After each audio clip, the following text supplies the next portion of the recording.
اللہ پاک ہے اور سب تعریفیں اللہ کے لیے ہیں، اور اللہ کے علاوہ کوئی عبادت کے لائق نہیں، اور اللہ سب سے بڑا ہے۔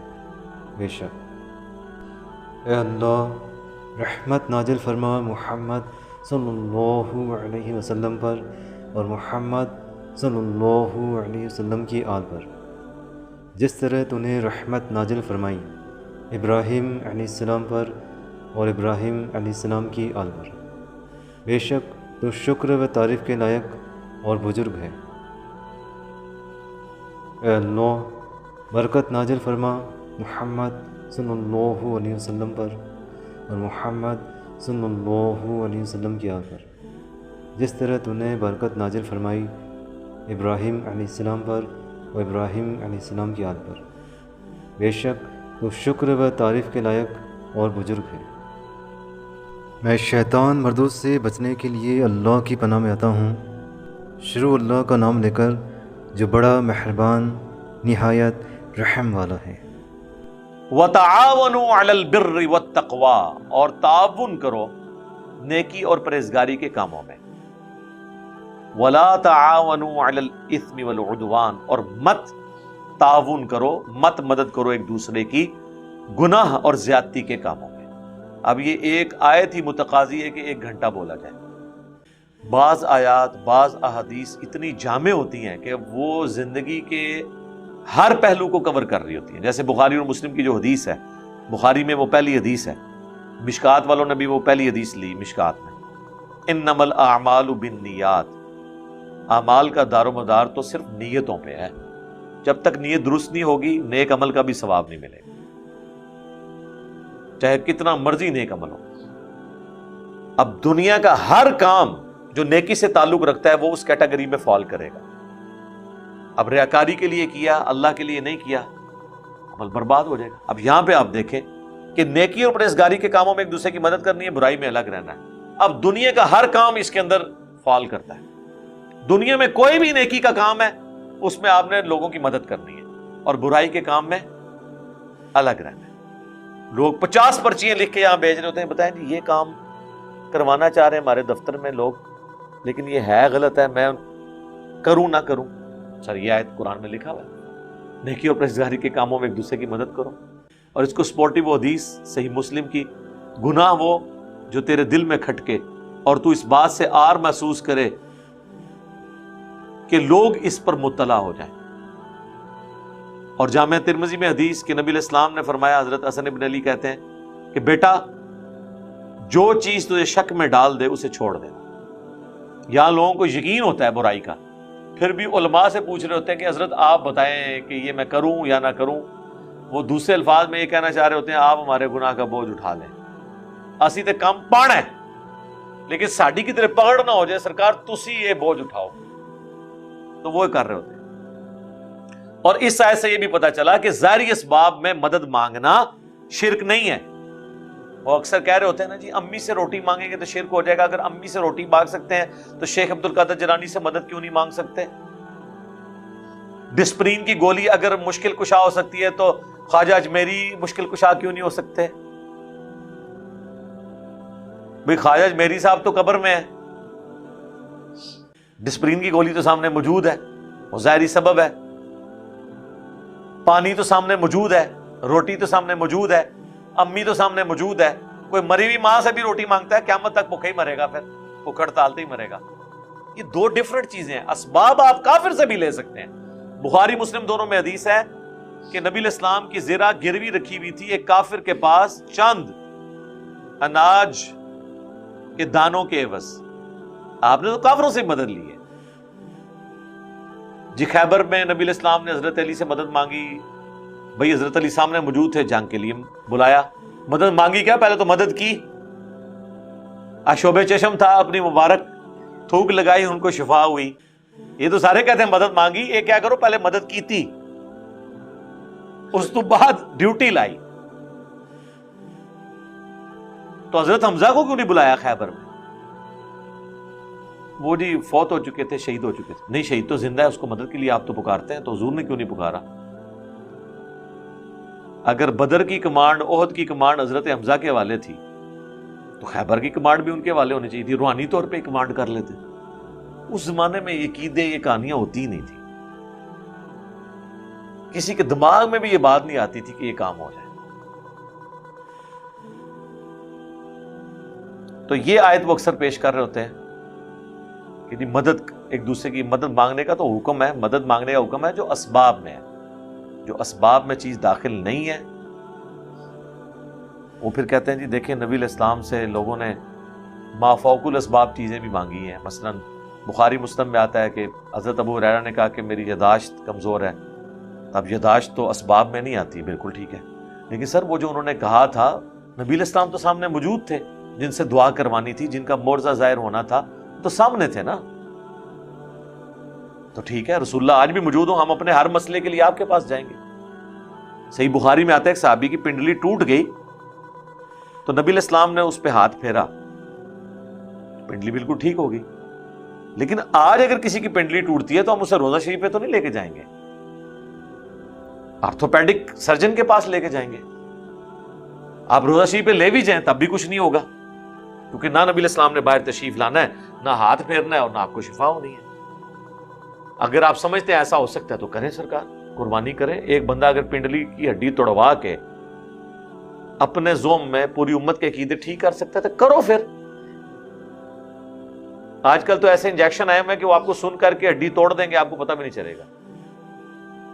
کئی جو ہوتے ہیں نا یہ کن ٹوٹے، انہوں نے جب دوسروں پہ پرچے کروانے ہوتے ہیں تو اپنی ہڈیاں خود توڑواتے ہیں، وہ پہلے ٹیکے لگواتے ہیں، وہ پہ جب اس کی انکوائری ہوتی ہے تو اس میں پتہ چلتا ہے کہ ٹیکے کا نشان موجود ہے، کہ ٹیکا لوا کے انہیں ناک کی ہڈی بنوائی ہے، پھر وہ کینسل ہو جاتا ہے وہ پھر پرچہ۔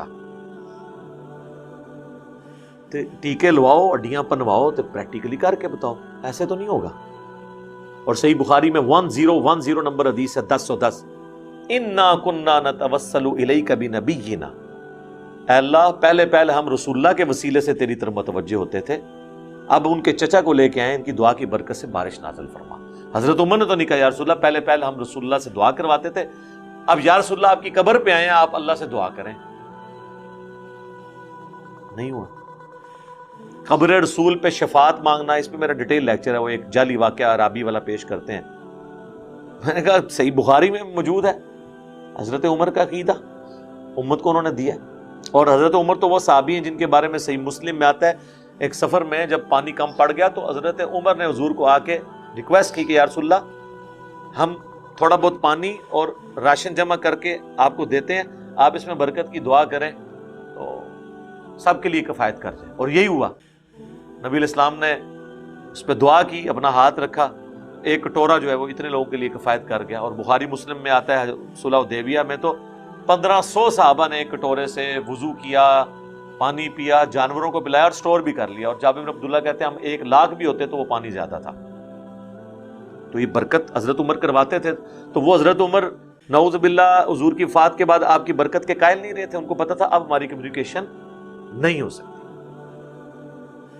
اب اس طریقے سے ہم نبی علیہ السلام کے ساتھ گفت و شنید نہیں کر سکتے، اپنے پرابلم ان کے ساتھ اس طریقے سے ڈسکس نہیں کر سکتے، وہ اللہ کی جنتوں میں۔ ہاں ہمارا درود و سلام ان تک پہنچتا ہے، ان کی دعاؤں کا حصہ میں آج تک مل رہا ہے، وہ سب کچھ ہے۔ میرا یوٹیوب پہ کلپ بھی ہے، توحید کے خلاف 10 دھوکے علماء کے، اس میں یہ بھی ایک دھوکہ میں نے ڈسکس کیا تھا کہ یہ دیتے ہیں، کبھی شہید زندہ ہے، کبھی کہتے ہیں نبی علیہ السلام کی قبر میں برزخی حیات ہے۔ اس کی وجہ سے آپ مانگنا کیسے شروع کر دیں گے؟ مانگنا آپ نے اللہ سے ہی ہے، نبی علیہ السلام نے ہمیں یہی تعلیم دیا ہے کہ ہم نے اللہ ہی سے مانگنا، اللہ کی مرضی ہواؤں کو بھیجے، کسی فرشتے کے ذریعے کام کرائے، اسباب کے ذریعے کروائے، بغیر اسباب کے کروائے، ہم نے نبی علیہ السلام سے کمیونیکیشن اب وہ والی نہیں ہو سکتی۔ لیکن یہ لوگ دیکھ لیں آپ آج تک کر رہے ہیں، اور سننے والے بھی کتنے یعنی عجیب و غریب قسم کے دماغ بند کر کے لوگ بیٹھے ہوتے ہیں، وہ اینالوجیز کو نہیں سوچ رہے ہوتے کہ یہ اینالوجی کو بنتی ہے کہ امی سے روٹی مانگنا اور شیخ عبد القادر جیلانی جو فوت ہو چکے ہیں ان سے مدد مانگنا یہ برابر ہے؟ امی سے روٹی مانگتے ہیں تو روٹی آ جاتی ہے، عبد القادر جیلانی سے کہنا روٹی دے تو آپ کو فوراً کہیں گے اللہ سے کہنا، بھئی اللہ نے تو کہا ہی نہیں ہے، اللہ نے دنیا اسباب کے ساتھ جوڑی ہے، اللہ نے تو کہیں نہیں کہا میرا نام لے کے تو ساکٹ میں 2 انگلیاں دے دو یا کوبرے کے منہ میں ہاتھ دے دو تو بچ جاؤ گے، کہیں نہیں کہا۔ دعائیں بھی ہیں تو ناگہانی آفت کے لیے. دعا پڑھ کے اگر کوئی کوبرے کو خود کوبرا شریف کے ساتھ شیطانی شریف کرے گا تو اس کے اوپر کوئی گارنٹی نہیں ہے. تو یہ وہ آیت ہے جو میں اکثر کوٹ کرتا ہوں کہ نیکی اور پرہیزگاری کے کاموں میں مدد کرنی ہے، اس کا حکم ہے، لیکن جو دعا ہے وہ اللہ کے ساتھ خاص ہے. ایاک نعبد و ایاک نستعین. اور اس کا کلائمیکس سورۃ النمل کی وہ آیت ہے، امن یجیب المضطر اذا دعاہ. بھلا بتاؤ تو کون ہے جو مصیبت اور پریشانی میں گھرے ہوئے شخص کی دعا کو قبول کرتا ہے. وَيَكْشِفُ السُّوءَ، اور اس سے اس کی تکلیف کو دور کرتا ہے. وَيَجْعَلُكُمْ خُلَفَاءَ الْأَرْضِ، اور تمہیں خلیفہ کرتا ہے اگلوں کا زمین پر. اِلَٰهٌ مَعَ اللَّهِ، کیا اللہ کے ساتھ کوئی اور الہ بھی ہے جس کی یہ کوالٹیز ہوں؟ بارش بھی فرشتے برساتے ہیں اللہ کے حکم سے، لیکن بارش ہم مانگیں گے کس سے؟ اللہ سے. فرشتوں سے مانگیں گے مشرک ہو جائیں گے، کہتے ہیں ڈیوٹیاں لگی ہیں. سر ہون گیا ڈیوٹیاں، مان لیا، اگے ٹرو.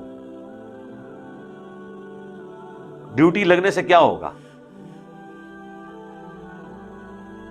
آپ کی ڈیوٹی نہیں، وہ اللہ نے لگانی ہے. آپ نے اللہ ہی کو پکارنا ہے. تو فرشتوں کی ڈیوٹی لگی ہے. سنن نسائی میں حدیث ہے، زمین میں فرشتے سیاحت کرتے ہیں اور میرے امتیوں کا سلام مجھ تک پہنچاتے ہیں. لیکن ہم نے فرشتوں کو نہیں پکارنا. ہم نے دروشی میں کیا کہنا ہے؟ اللہم صلی علی محمد وعلی آل محمد. اے اللہ آپ رحمت نازل فرمائیں محمد اور آل محمد کے اوپر صلی اللہ علیہ وآلہ وسلم. ہم نے فرشتوں سے نہیں کہنا کہ ہمارا پیغام لے کے آپ چلے جائیں. تو سیدنا عمر فاروق رضی اللہ تعالیٰ عنہ کا جو میں نے ذکر کیا واقعے کا، کہ انہوں نے بھی اللہ سے ریکویسٹ کی کہ اے اللہ پہلے ہم رسول اللہ کو لاتے تھے، اب ہم ان کے چچا کو لے گئے ہیں صلی اللہ علیہ وآلہ وسلم. حالانکہ حضرت عمر گواہ ہیں اس بات کے کہ آپ کے سامنے یہ سب کچھ ہوا ہے، کہ پیالے میں ہاتھ داخل کیا اور چشمے جاری ہو گئے. تو آپ حضرت عمر پہ بھی گستاخی کا فتویٰ لگائے.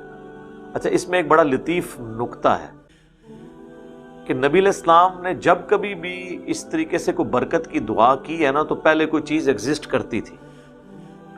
مثلا 10 بندوں کا کھانا تھا، لعاب دان اس میں ڈالا، 300 کو کفایت کر گیا اور کھانا اتنا ہی رہا. صحیح بخاری مسلم میں آتا ہے. اس طریقے سے بخاری مسلم میں آتا ہے کہ کنواں تھا، اس میں لعاب دان ڈالا، پانی اوپر آ گیا، لیکن پانی اس میں نیچے تھا، پہلے پانی موجود تھا. بخاری مسلم میں آتا ہے ایک کٹورے میں ہاتھ رکھا جس میں پانی تھا، 1500 صحابہ نے وضو کر لیا، لیکن وہ اتنا پانی تھا، صرف کبھی انگلیوں سے پانی کے چشمے نہیں جاری ہوئے. کیونکہ یہ جو کوالٹی ہے نا، کریشن ایکس نہیلو، عدم ماز سے وجود، یہ صرف اللہ کی ہے. مخلوق جو ہے اس کی دعا کی برکت سے کوئی چیز ایگزسٹ کر رہی ہے، اس میں برکت ہو سکتی ہے، لیکن کریشن نہیں ہو سکتی. یعنی پانی آدھا تھا پیالہ، اس میں ہاتھ ڈالا، دعا کی، وہ آدھا پیالہ 1500 بندوں نے استعمال کر لیا. لیکن یہ نہیں ہوگا کہ خالی پیالہ اور ہاتھ رکھیں تو پانی جاری، ایسے نہیں. اس کے لیے پھر پیالے میں نہیں ہاتھ رکھنا ہوگا، پھر زمین میں یا چٹان میں مارنا ہوگا کہ جہاں سے وہ چشمہ پھوٹے، کیونکہ وہ بھی کریشن ایکس نہیلو نہیں ہے، آلریڈی پانی موجود ہے، اوپر آ جائے گا، جس طرح حضرت موسیٰ علیہ السلام نے کیا. تو عدم محض سے وجود یہ صرف خدا کی کوالٹی ہے. پیغمبر جب اس قسم کے معجزات کرتے ہیں تو عدم محض سے وجود نہیں ہوتا، وہ آلریڈی کوئی چیز ہوتی ہے جو کنورٹ ہوتی ہے. حضرت موسیٰ کا عصا اژدہا میں کنورٹ ہوا اور اژدہا واپس عصا میں کنورٹ ہوا. یہ نہیں ہوا کہ ایسے کیا ہے تو کوئی چیز ایسے بن کے نکل آئی ہے باہر. وہ تو قرآن میں آیا کہ کوئی مکھی بھی نہیں ایک بنا سکتا. وہ جادوگر بھی جو تھے وہ رسیاں پھینکتے تھے، وہ سانپ، قرآن میں آتا ہے گویا کہ سانپ نظر آتی تھی، ہوتی نہیں تھی، گویا کہ سانپ نظر آتی تھی. واتقوا اللہ، اور تقوی اختیار کرو اللہ کا. ان اللہ شدید العقاب، بے شک اللہ تعالی سخت ہے گرفت فرمانے میں، عذاب دینے میں. اللہم اجرنا من النار، آمین.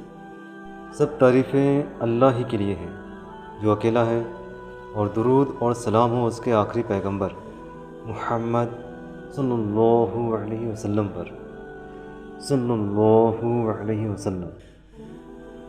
اے اللہ، ہمیں حق بات سننے، سمجھنے اور اس پر عمل کرنے کی توفیق عطا فرما، آمین۔